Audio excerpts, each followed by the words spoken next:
Ang mga latest, ang mga trending, ano na ba ang mga happenings? Usap-usapan. Usap-usapan. Siksik sa kwentuhang magaan at masiglang talakayan ng mga paksang siguradong inyong kawiwilihan.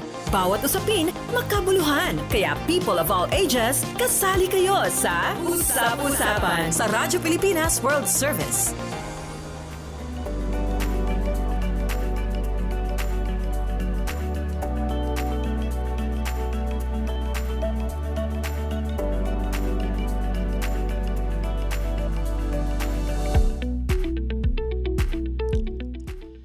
Magandang araw po sa ating mga taga-subaybay, Luzon, Visayas, Mindanao at sa iba't ibang panig ng mundo. Welcome po sa ating palatuntunang Usap-Usapan, hatid po sa inyo ng Radyo Pilipinas World Service, ang digital platform ng Presidential Broadcast Service, Bureau of Broadcast Services. Sa ngalan po ng ating regular host ng programang ito na si Ms. Bea Gaza de Guzman, ako po muna ang inyong makakasama sa edisyong ito ng Usap-Usapan. Jerome Toledo po ang inyong lingkod. Ihatid po namin sa inyo mga pagtalakay sa mga isyong pinag-uusapan ng bayan. Ika nga ay may mga latest na balita sa ating bansa at syempre mga kwentong makabuluhan na syempre na inyo namang kagigiliwan. At napapanood nyo po ang Usap-Usapan ng live sa aming Facebook page, Radyo Pilipinas World Service. Hindi lang yan, napapakinggan nyo rin kami live sa audio streaming sa Evox, PBS Receiver app at sa iba pang audio streaming platforms online. Samahan niyo po ako sa isang oras ng talakayan at kwentuhan sa ating mga panauhin ngayong araw na ito ng Sabado, ika-20 sa buwan ng Setyembre.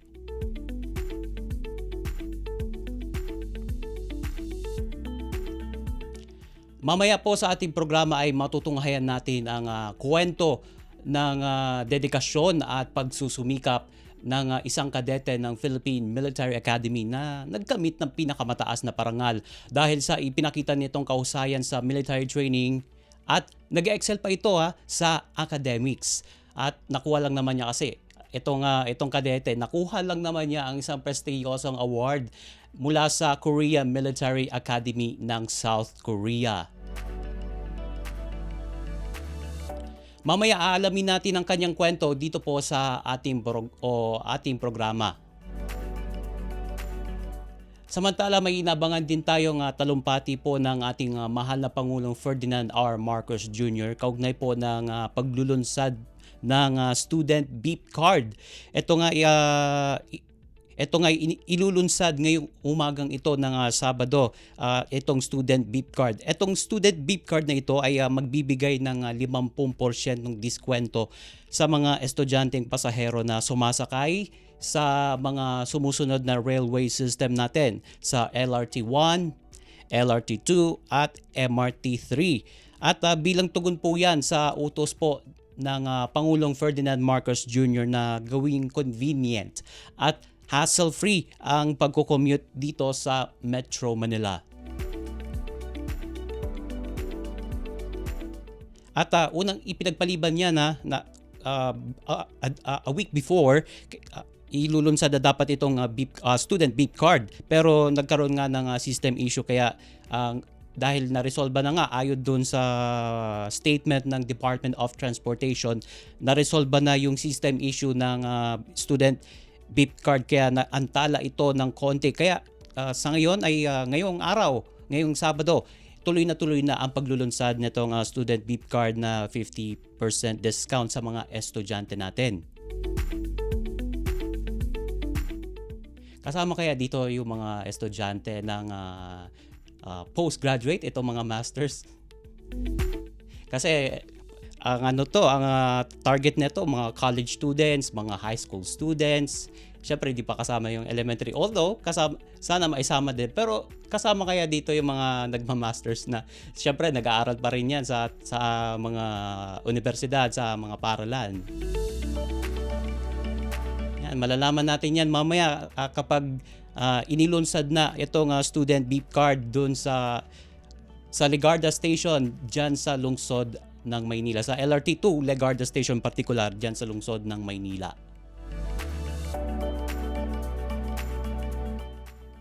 Abangan po natin yung iba pang mga detalye tungkol dyan sa magiging talumpati ng Pangulo sa paglulunsad ng beep card at syempre iba pang mga usapin na ating tatalakayin sa pagbabalik po ng usap-usapan makalipas lang po ang ilang mga paalala. Mas pinadali na ang government transactions sa tulong ng eGov.ph Super App. Pwedeng-pwede mo nang magawa ang lahat ng ito. I-download ang eGov app sa iyong smartphone o tablet mula sa App Store o Google Play Store. Pagkatapos, ilagay ang iyong mobile number at i-authenticate gamit ang one-time PIN o OTP para marehistro ang iyong account. Saka ilagay ang iyong mga pangunahing impormasyon at kumpletuhin ang facial recognition technology para sa verifikasyon ng iyong pagkakakilanlan. Para sa mas mabilis at mas maayos na serbisyong panggobyerno, gamitin na ang eGov.ph Super App. Itinuloy na po natin ang zero balance billing. Libre po. Ibig sabihin, ang serbisyo sa basic accommodation sa ating mga DOH na ospital, wala nang babayaran ang pasyente. Po, ang dami pong challenge, hindi po namin alam kung saan namin kukunin, ganon, nag-iisip kung paano namin mababayaran. Siyempre po, masaya, super saya po dahil na zero billing po kami. Opo, malaking po talaga, malaking tulong po. Mabilis lang din po. Bayad na ang bill ninyo. Uulitin ko, wala nang kailangan bayaran ng pasyente basta sa DOH Hospital dahil bayad na po ang bill ninyo. Naiyak ako kasi sobrang saya. Maraming salamat po, Mr. President Bongbong Marcos Jr. Hindi kami nagkamali ng taong ihinalal. Anong latest? Usap-usapan. Dito sa Radyo Pilipinas World Service.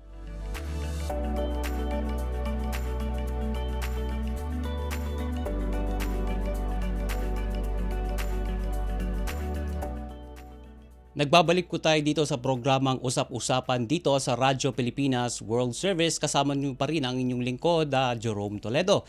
Ito nga, gaya nga ng napag-usapan nga natin kanina bago tayo mag-commercial break. Ito nga ay may makakasama tayo na isang kadete po mula sa Philippine Military Academy at kanyang ikukwento ang kwento ng kanyang tagumpay at syempre na magsisilbi namang inspirasyon sa ating mga future na mga sundalo at ikukwento rin niya kung paano niya narating yung o nakuha yung ganong pagkilala. Samantala po, supposed to be nga ay mayroon tayong makakasama mula nga sa Department of Environment and Natural Resources.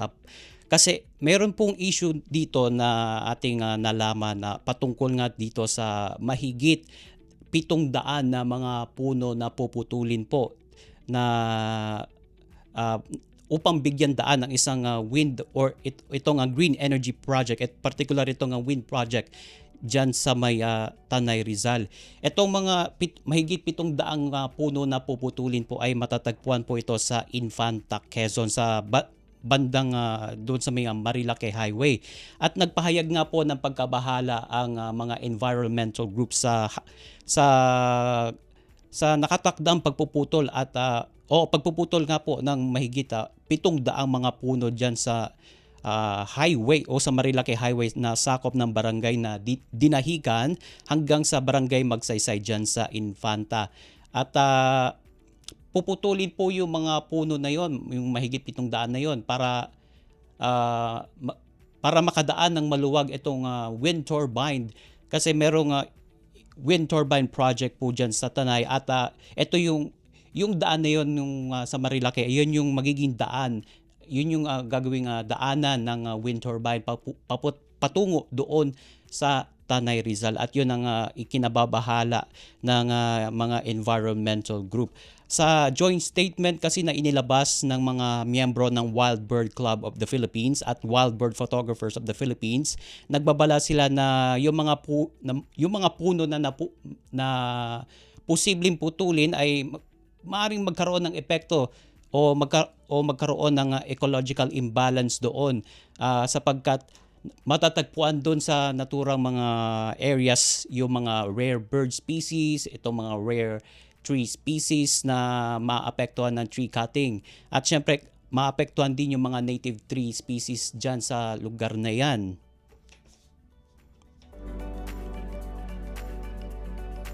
At yung mga grupo na yon, yung dalawang grupo na nagpahayag ng pagkabahala ay kanilang iginiit na yung mga puno na puputulin ay magdudulot po yan ng banta. Yung kapag natuloy yung pagpuputol ng puno doon sa lugar na yan, magkakaroon yan ng threat doon sa ecosystem, particular doon sa mga orchids. At magkakaroon din ng magkakaroon ng mga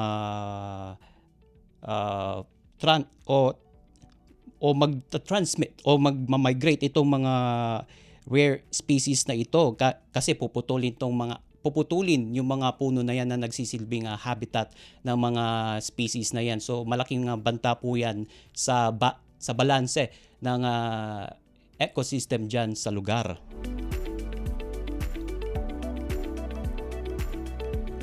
At syempre kaakibat po ng hakbang na yan ay mayroong legal challenge po dyan kasi itong pagpuputol pala o itong nakatakdang pagpuputol ng puno ay napabalitang walang permiso po na nakuha mula sa Department of Environment and Natural Resources. Kaya ito ay talaga namang sisiyasatin at iimbestigahan ang pangyayari. Sabi nga ng environmental lawyer na si Attorney Jennifer Ramos, base po ito sa nabasa po natin, posibleng magkaroon ng legal violation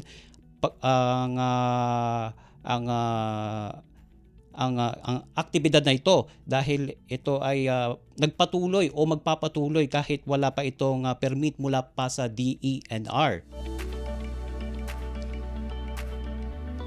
Partikular na lalabagin ng naturang hakbang na yan ay ang Revised Forestry Code at syempre magkakaroon din ng violation sa Environmental Impact System Law para sa pagpuputol ng mga puno na hindi nakakapag-secure ng ECC o itong Environmental Compliance Certificate na may karampatang parusa po yan.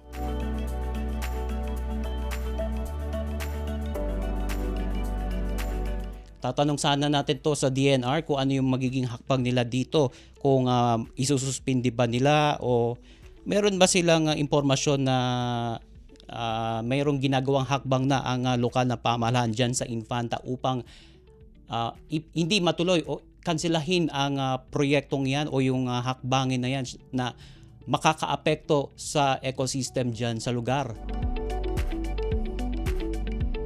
At syempre alamin natin kung ano yung mga ginagawang hakbang nila upang mapangalagaan ang kalikasan diyan sa lugar na 'yan.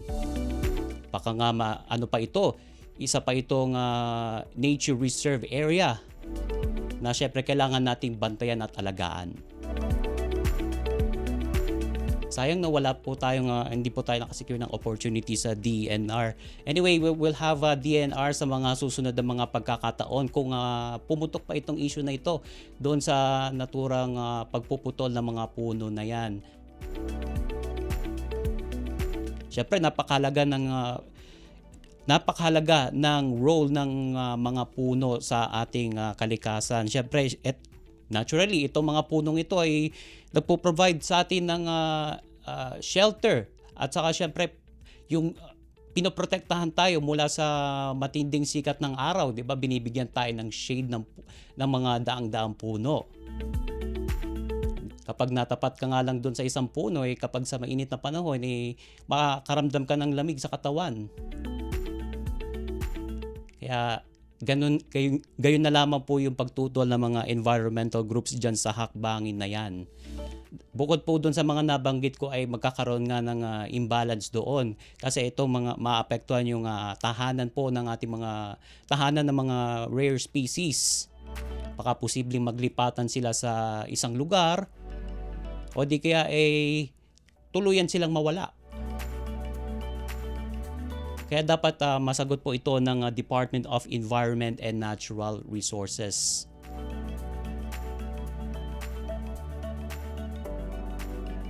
At I'm pretty sure hindi lang ito sa Infanta, kundi nangyayari din to sa ibang mga lugar. Kaya dapat bukod doon sa mga flood control projects na ating tinututukan, na tutukan din tong concern na ito, kasi mahalaga rin ito, kasi ito ay usaping na pangkalikasan. Posible rin maapektuhan o posibleng yung mga kalamidad na tumatama sa atin mas magiging matindi pa kung mawawala itong mga puno na ito o makakalbo yung ating mga kagubatan dyan sa kabundukan. Ngayon malalakas yung mga pag-ulan dahil nga sa climate change, sabay ng pagpuputol ng puno, talagang kalamidad talaga, doble kalamidad ang aabutin ng ating mga kababayan.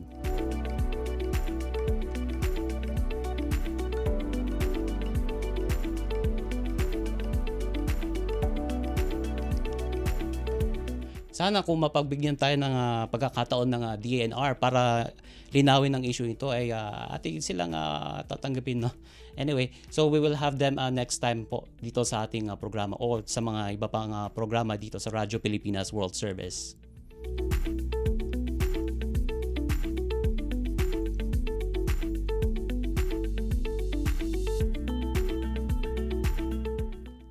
Okay, dako naman tayo dito kasi bukas, 'di ba, September 21, bukod po dun sa commemorate natin sa martial law. Ito nakahanda na. May gaganapin kasi malaking demonstrasyon bukas po 'yan. At nakahanda na po kasi ang PNP o naka-full alert na ang ating pambansang pulisya dito sa NCR para tiyaking ligtas ang gaganaping anti-corruption rally. At sa direktiba nga po ni Pangulong Ferdinand Marcos Jr., ang Philippine National Police, particular itong National Capital Region Police Office ay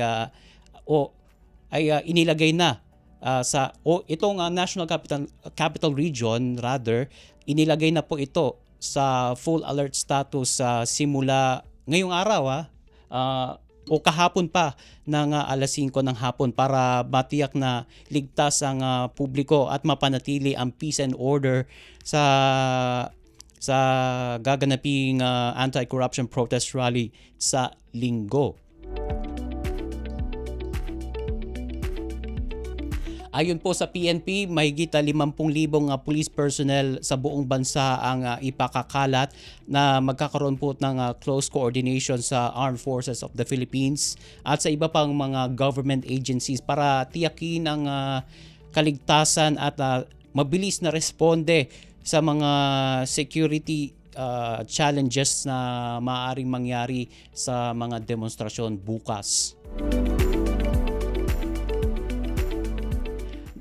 Naka-alert rin ang reactionary standby support force ng pulisya kung sakaling tumindi yung sitwasyon diyan sa mga protesta. Itong may 2 lugar na yung tinukoy na mga nagaganap.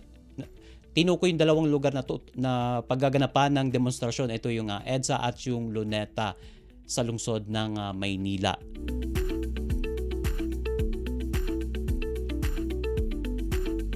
Ayon po kasi sa Chief PNP na si Police Lieutenant o yung acting chief ng PNP, sabi po ni Police Lieutenant General Jose Melencio Nartates Jr., proactive measure lang po yung pagde-deploy ng mga police sa lugar para tiyakin ang kapayapaan o yung maobserba ang peaceful assembly habang pinipigilan ang pagkaroon ng disruption sa public safety.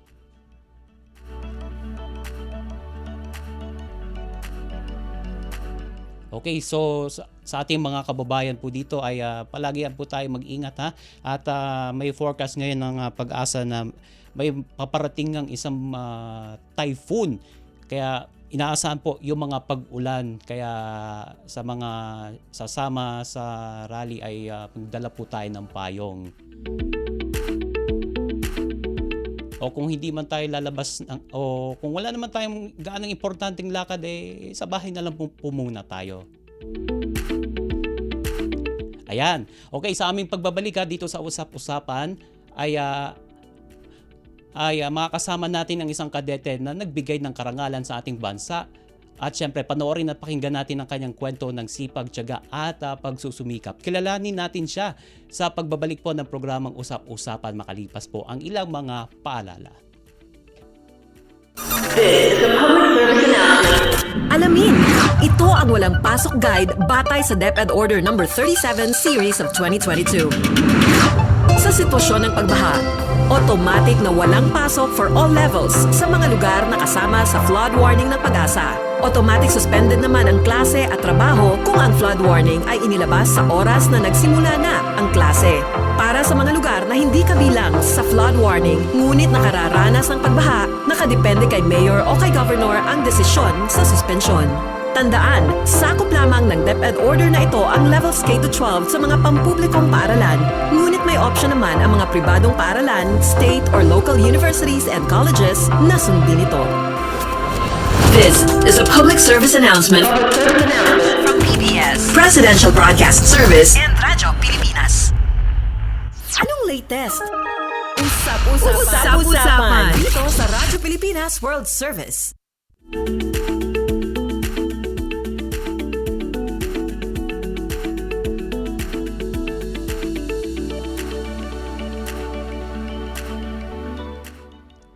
Nagbabalik po tayo dito sa Usap-Usapan sa Radyo Pilipinas World Service. Kasama nyo pa rin po ang inyong lingkod, Jerome Toledo.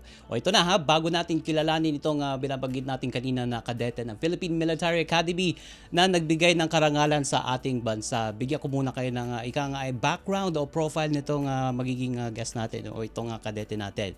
Ito nga ay proud member ng Philippine Military Academy, bagong sinag class of 2024. At siya nga ay ipinadala sa South Korea noong 2021, partikular nga itong Korea Military Academy na kumbaga ay counterpart ng PMA upang maging bahagi ng Foreign Pre-Commissioning Training Institution Service o FPTIS program ng naturang Military Academy. Currently nga ay kumukuha ito ng Bachelor of Arts in International Relations at nabanggit nga natin na nag-uwi ito ng karangalan sa ating bansa dahil siya ay binigyan ng Star Cadet Award ng KMA. At itong Star Cadet Award ay isang prestihiyosong award na nagbibigay ng pagkilala sa mga kadete na nagpapakita ng husay at galing sa pag-aaral at sa mga military trainings. Wag na natin patagalin ito. Makakasama na natin live via Zoom. I think live nasa South Korea siya ngayon. So live via Zoom. Kasama na po natin ngayon si Cadet First Class Gidson T. Domingo, ang PMA Cadet in Korean Military Academy. Magandang umaga sa iyo, Cadet First Class Domingo. Jerome Toledo po ito sa Radyo Pilipinas World Service. Welcome sa Usap-Usapan. Magandang umaga po. Magandang umaga, Cadet First Class Domingo. So, maraming salamat sa pagpapaunlak sa aming invitasyon na makasama ka namin dito sa programang Usap-Usapan. I know it's a Saturday, ay may mga pinagkakabalahan ka, pero maraming salamat po. Anyway, unang tanong, Cadet First Class Domingo, kailan po kayo nagsimula bilang cadet sa Philippine Military Academy? Teka, hindi ko po kayo marinig na maayos eh. Sensya na po Okay. Ulitin natin yung tanong. Okay, kailan... Yan. Okay na po ba, Cadet First Class? Opo, ayos na po. Ayan. Sensya na po. Okay lang po. Okay, kailan po kayo nagsimula bilang cadet sa Philippine Military Academy? Nagsimula po ako sa Philippine Military Academy nung June 1, 2020 bilang miyembro ng bagong sinag class of 2024. So, panahon... parang bagay na sa kalagitnaan ng pandemya, nag-start ka dito sa PMA. So kamusta naman yung feeling na nakapasok ka sa PMA sa panahon ng pandemya, 'di ba? Para naka-enclosure tayong lahat. So parang nakakulong lang tayo doon sa ating mga tirahan, sa ating mga institusyon. Kamusta ang naging feeling doon? Nung una po, syempre malungkot, lalo na nung una wala po akong alam tungkol sa PMA nung una. Oo. Kaya bago po ako pumasok, nasa isipan ko po na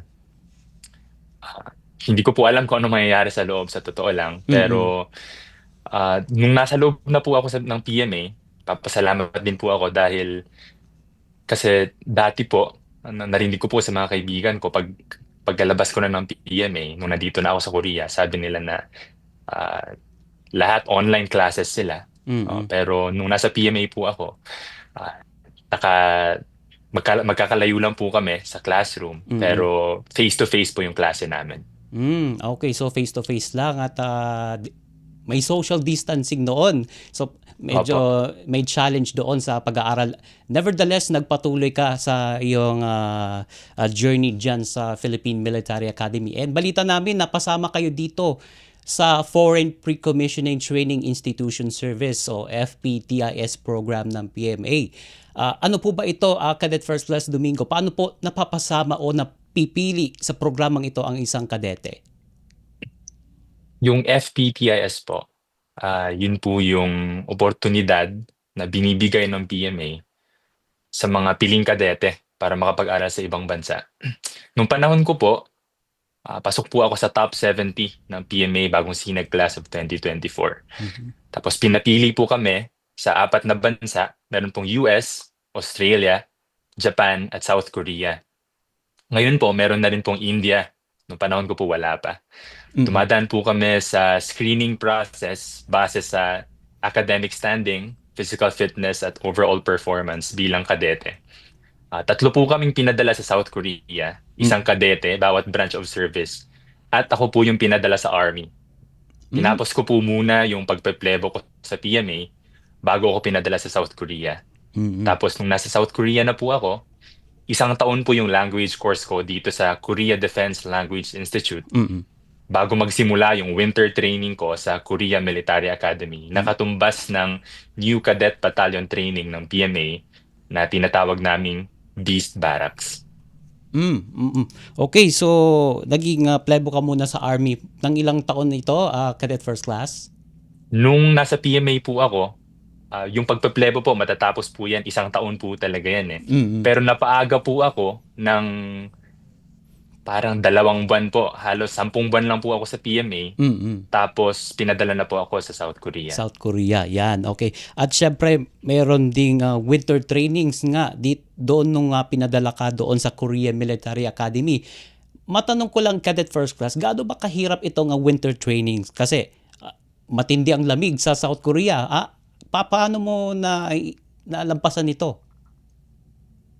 Sa totoo lang po, yung training, kung pag-uusapan natin yung physical training o kahit na yung sa mismong theories na pinag-aaralan namin, kasi yung winter training po na tinutukoy ko dito, tulad ng sinabi ko kanina, yun yung katumbas ng New Cadet Battalion Training ng PMA na tinatawag naming Beast Barracks.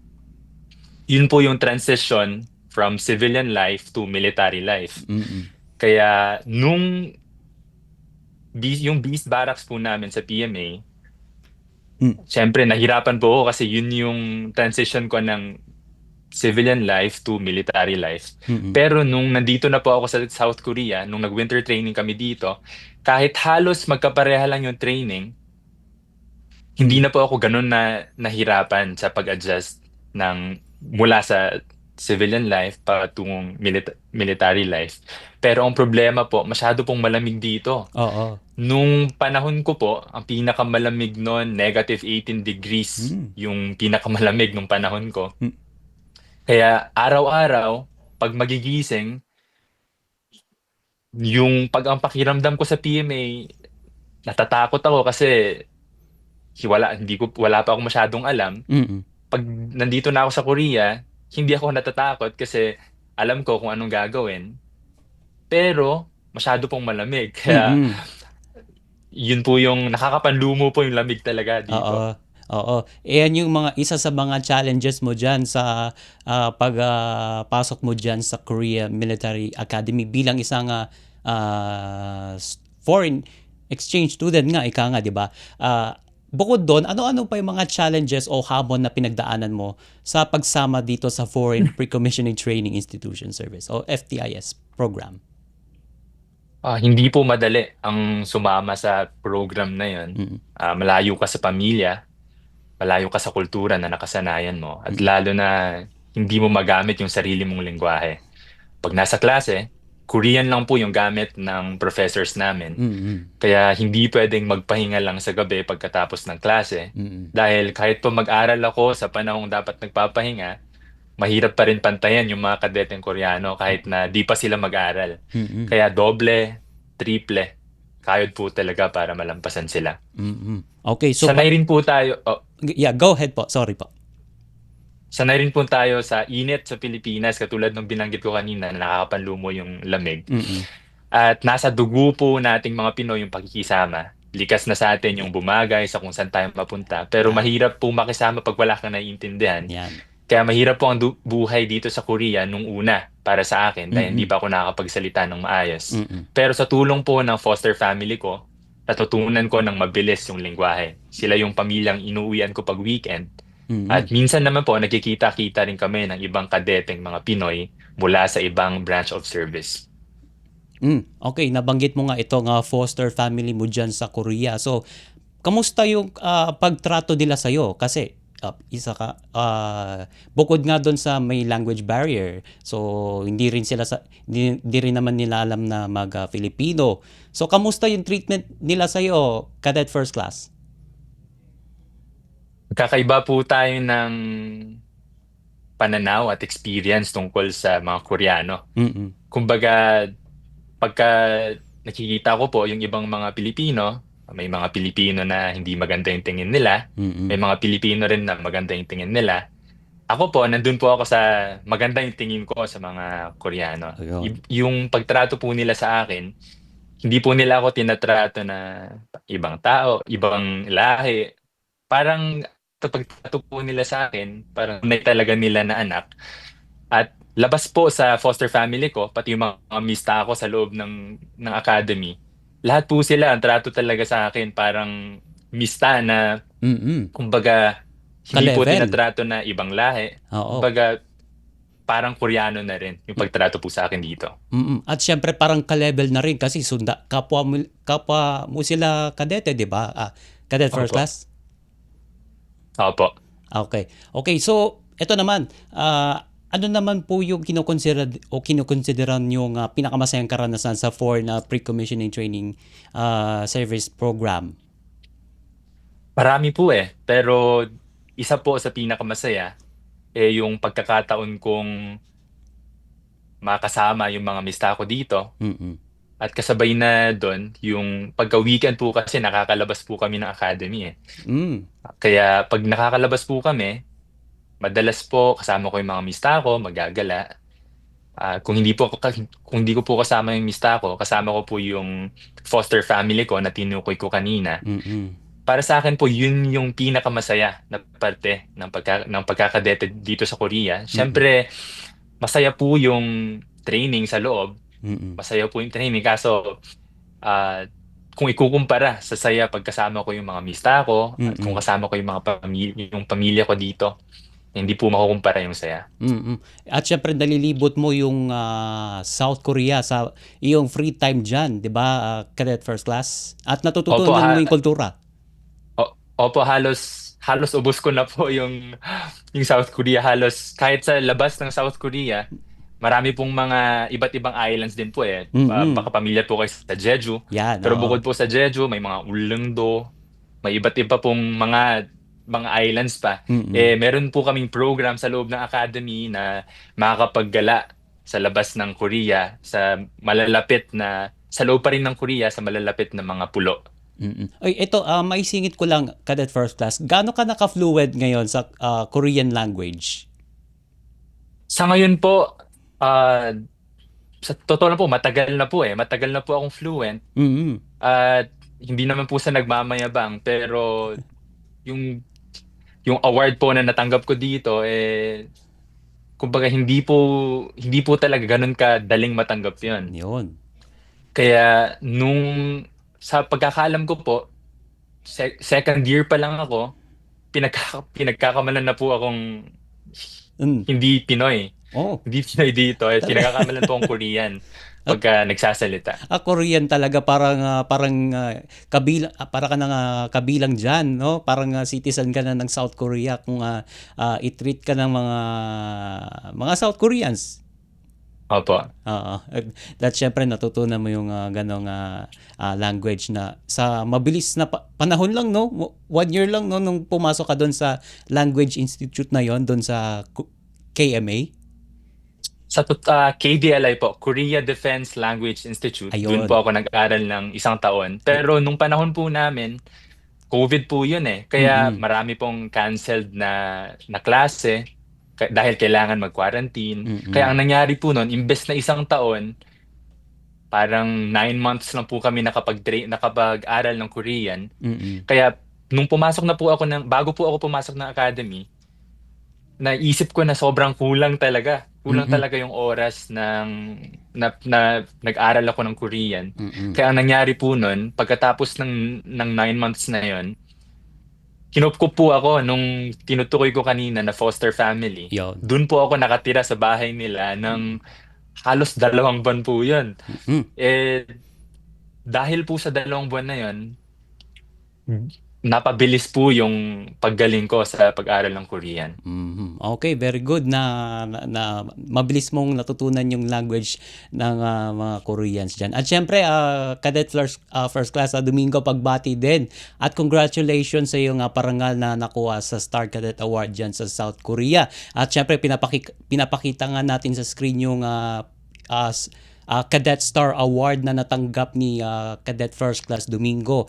At syempre yung uniform niya na nakapin yung Star Cadet Award. So, ano yung pakiramdam na nakapagbigay ka po ng karangalan sa Pilipinas na na nakuha mo itong Star Cadet Award? 'Di ba? Ano 'yon yung nabanggit natin kanina doon sa introduction ko sa iyo, Cadet First Class, binibigay yung pagkilala na 'yon sa mahusay na training at syempre yung sa academic. So, ano ang pakiramdam na matanggap mo yung ganong klaseng pagkilala? Kalahating saya po at kalahating kaba. Mm. Masaya dahil hindi lang PMA yung kasama ko, kundi ang pangalan din ng Pilipinas sa tagumpay na natanggap ko. May halong kaba rin dahil umaasa po sa akin yung mga professors at underclass ko dito sa Korea na magkaroon ulit ng award sa graduation. Ganon din po sa mga upper class ko na nanggaling na rin dito sa Korea. Mm. At ikaw yung kauna-unahang Pilipino na nakatanggap niya, 'di ba? Parang may sense of pride nga nung matanggap mo 'yan, 'di ba? Kasi parang sa lahat ng kadete ako yung nakatanggap, 'di ba? Parang ang ganda sa pakiramdam no na Cadet First Class. Opo, dahil nung natanggap ko po yung award, akala ko may kasama pa akong ibang, kumbaga, foreign cadet. Kasi hindi lang po ako yung foreign cadet dito. Mm. Bukod po sa Pilipinas, may iba't iba pa akong mista na galing sa ibang bansa. May Vietnam, may Thailand, may Mongolia. Mm. Kaya nung natanggap ko po yung award at nalaman ko ako lang yung Pinoy, kasi sa class po namin, Mm.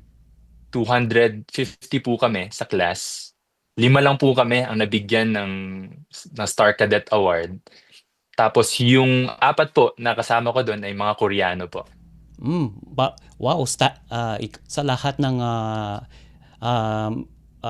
nakakuha ng Star Award, yung ano na yan, ng star na yan, ikaw lang yung nag-iisa na non-Korean na nakakuha noon. At syempre, itatanong ko nga rin dito, kanino mo inaali itong tagumpay na itong Star Cadet Award? Unang-una po, sa Panginoon na nagbigay ng lakas at gabay sa akin. Mm. Sa pamilya ko na walang sawang sumusuporta mula umpisa hanggang ngayon. At syempre sa mga mista ko na lagi kong kasama sa hirap at ginhawa. At higit sa lahat sa mga kabataang Pilipino na nangangarap din na makapaglingkod sa bayan. Para sa inyo po 'to. Ayan, sana napapanood din to ng mga kabataan na nangangarap na maging bahagi ng armed forces someday, 'di ba? Ay kung mapanood nila ito is talaga namang may inspire sila dito sa nakuha mong tagumpay at ito inaalay mo nga inaalay mo to sa para sa bansang Pilipinas at syempre inaalay mo rin ito sa iyong pamilya, 'di ba? Opo. Mhm. Okay. So, ano-ano yung mga plano mo pa sa hinaharap pagdating naman sa iyong karera, Cadet First Class Domingo? Plano ko pong ipagpatuloy ang serbisyo ko sa Armed Forces of the Philippines bilang second lieutenant Mm. pagkatapos po ng graduation ko. Gusto ko pong magamit yung mga natutunan ko dito sa Korea para makatulong sa modernization ng AFP at pagpapalakas ng depensa ng Pilipinas. At nabanggit ko na po na sa Army po ako, Mm. kaya halos po sa Army pagha-handle po ng tao yan eh. Mm. Kaya kalahating saya, kalahating kaba rin kasi siyempre ako po malapit po ako sa mga tao eh. At Mm. kinakabahan din dahil siyempre buhay po yung dala natin sa Army eh. Mm. Okay. So, bagay pamumunuan mo yung isang unit na makakapagsilbi ka sa ating mga kababayan doon sa field, 'di ba? Tama ba, Cadet First Class? Tama po. Okay. Okay. So, yun nga ay mensahe na lamang po, Cadet First Class Domingo sa ating mga kababayan at sa mga nanonood at nakikinig sa ating programang Usap-Usapan. Sa lahat po ng kabataan na nangangarap maging sundalo, huwag kayong matakot. Hindi po madali yung daan na tatahakin, pero kung hindi ikaw, sino? Kung hindi ngayon, kailan? Sama-sama po sana tayo na magsikap para sa isang ligtas at maunlad na Pilipinas. At gusto ko lang po sana idagdag, may huli pong Philippine Military Academy Entrance Examination sa Mm. Central Luzon at Northern Luzon ngayong araw Mm. at hanggang bukas. Hinihikayat ko po ang mga kabataan na nagnanais na maging bahagi ng sandatahang lakas ng Pilipinas. Ayan, ulitin natin hanggang bukas na lang po, tama ba? Bukas na lang itong paanyaya mo sa ating mga kababayan, Cadet First Class?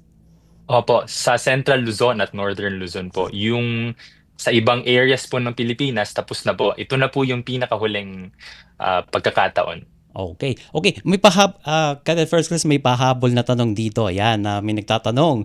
Saan ba mas mahirap ang training? Sa Philippine Military Academy ba o sa Korea Military Academy?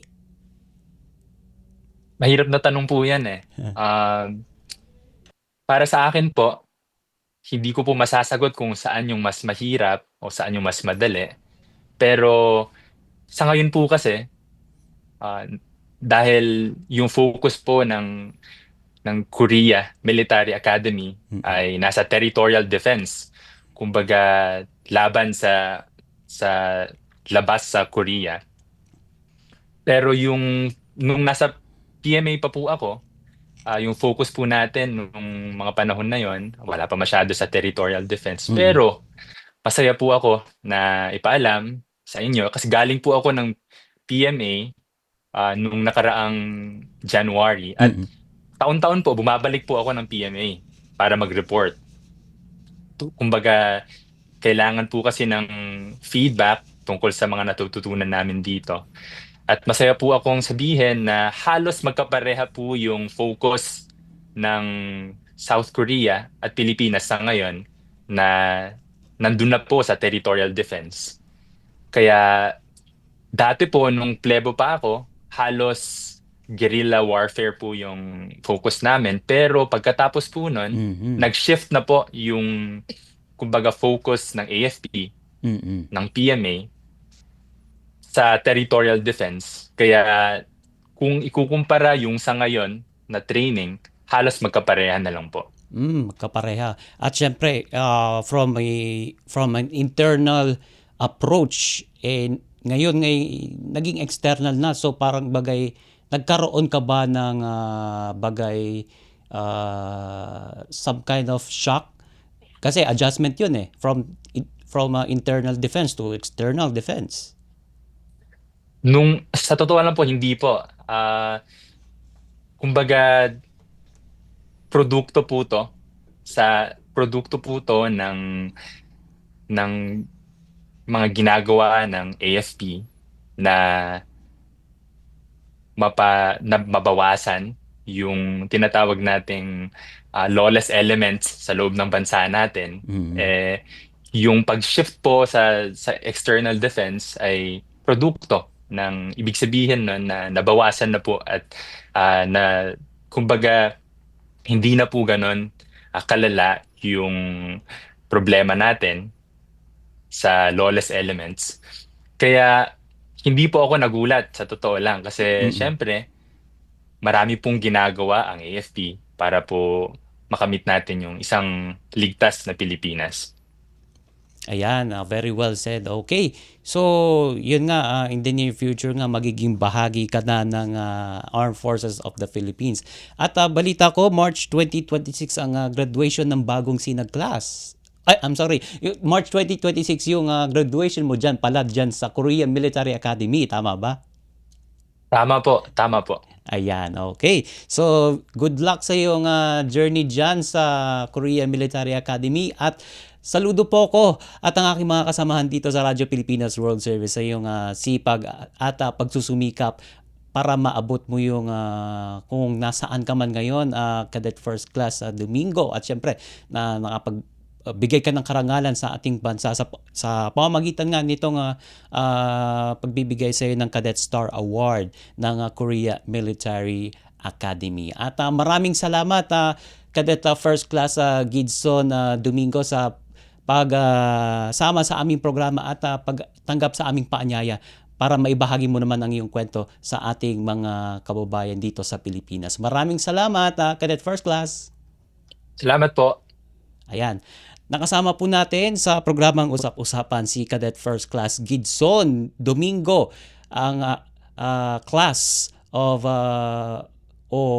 bagong sinag class of 2024 at PMA Cadet in Korea Military Academy.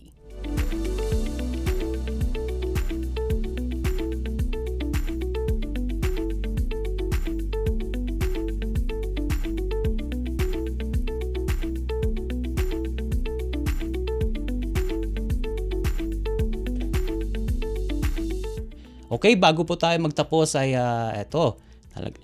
alam ko na. May magbe-birthday next week ba? Oh, yan.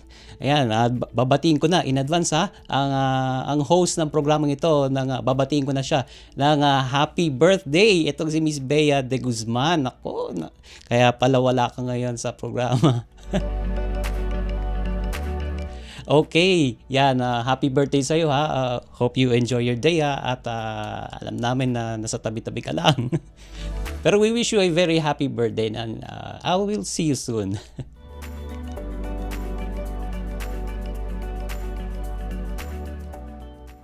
Di ba? Kabilis naman ang oras natin. Anyway, maraming salamat po sa pagsubaybay sa edisyong ito ng Usap-Usapan dito sa Radyo Pilipinas World Service. Bago po kami tuloy magpaalam, may isang malaking pasasalamat po. Thank you po sa ating mga nakaagapay dito sa Master Control.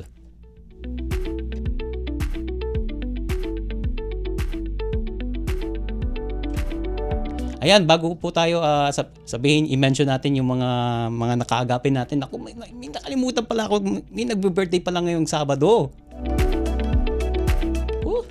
Si ano pala, ating kasamahan dito sa Radyo Pilipinas World Service. Nagdiriwang ng kanyang birthday ngayon. Si Bossing. Si Kuya Jay Arevalo. Yan. Happy birthday sa'yo. At sana ay maging malusog at masigla ang iyong birthday ngayon. Actually, nagparamdam na siya o nagpayanig na siya kahapon o nung isang araw. Anyway, yan, maraming salamat po sa ating mga nakaagapay sa Master Control. Si Mr. Milo Jonella kasama rin si Justin Osia sa ating Wirecast. Salamat din kay Win Peñano naman sa ating live audio streaming at nakatuwang din natin sa ating production na nag-assist sa ating guest for today na si Cadet First Class Gidson Domingo. Samantala, kung na-miss mo naman ang ating episode today, ay pwede nyo rin pong panoorin ang usap-usapan sa aming Facebook page at YouTube channel. I-type nyo lamang po, Radyo Pilipinas World Service. At syempre, nagpapasalamat din tayo sa ating naging panauhin ngayong Sabado ng umaga si Cadet First Class Gidson Domingo. Siya yung kadete ng Philippine Military Academy na currently taking ngayon doon sa Korea Military Academy na nakatanggap nga ng Star Cadet Award. Di ba? Maganda yung kanyang mga ibinahagi doon sa naging panayam natin sa kanya kanina. Sana ay magsilbi itong inspirasyon at paanyaya sa ating mga kabataan na makibahagi at maging parte ng ating sandutahang lakas ng Pilipinas.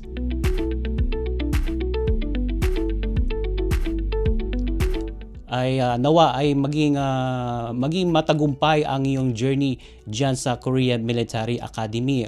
Pero mo next year na pala siya gagraduate, March 2026 diyan sa Korea Military Academy. At sinabi nga niya ay magsisilbi siya sa Armed Forces of the Philippines upang paglingkuran ng ating mga kababayan. Yan, maraming salamat po sa ating guest si Cadet First Class Gidson Domingo. Sa ngalan po ng regular host ng ating programang Usap-Usapan na si Miss Bea Gaza de Guzman, ako po ang inyong lingkod, Jerome Toledo. Maraming salamat po at magandang araw po sa ating lahat. Anong latest? Usap-usapan. Dito sa Radyo Pilipinas World Service.